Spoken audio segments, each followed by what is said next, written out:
bloody day again. Today, as the military generals celebrate the deaths of the people of Myanmar.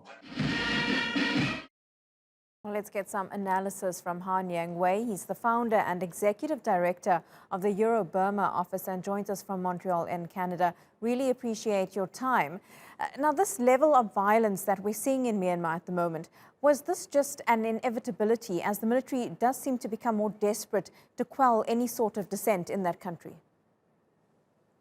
Well, in terms of the violence in the cities, this is very high. But if you look at how the military has behaved in the country and what they did in 2017, they killed about 40,000 Rohingyas.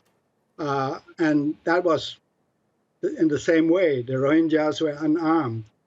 So this is the way the military in Myanmar acts. They're very brutal, and they have shown the world now that they are not fit to rule. Yeah, it's very clear from a lot of the sanctions that have been put on the military generals, as well as the statements from various countries condemning what's happening.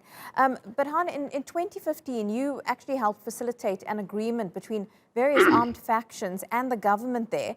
Do those armed factions now have any sort of role to play in this current conflict? Well, the ethnic armies have signed a ceasefire agreement. That is one of the reasons they are holding back. And they have now asked the military to abide by the ceasefire agreement, because the ceasefire agreement actually spells out that you are not supposed to harm civilians and that they have to protect civilians. So the armed groups are saying, if you keep killing demonstrators who are civilians, you will be breaking our ceasefire agreement, and that will create more problems because we intend to abide by our agreement and you are breaking it. Han, what's the best way out of this situation? Surely it's the type of thing that everybody wants to see come to a peaceful conclusion at this point. At this point, it is very difficult because the military is intent on crushing the demonstrators, and they think they have nothing to fear because they know that the international community will not do anything other than impose sanctions. So they are quite, emboldened to keep killing the people. And this instability actually is affecting all of Myanmar's neighbors. We have refugees now fleeing into different countries.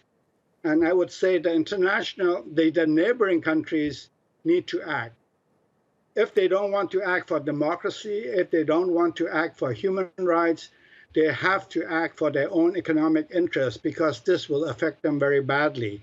And the international and the neighboring countries need to say to Myanmar, this is not the right way to do it. You are causing instability, and they need to intervene in terms of speaking and trying to resolve the problem through mediation. And hopefully that will bring an end to this violence that we're seeing in Myanmar. Harn Yawnghwe, live to us there from Montreal. Thank you so much for your time.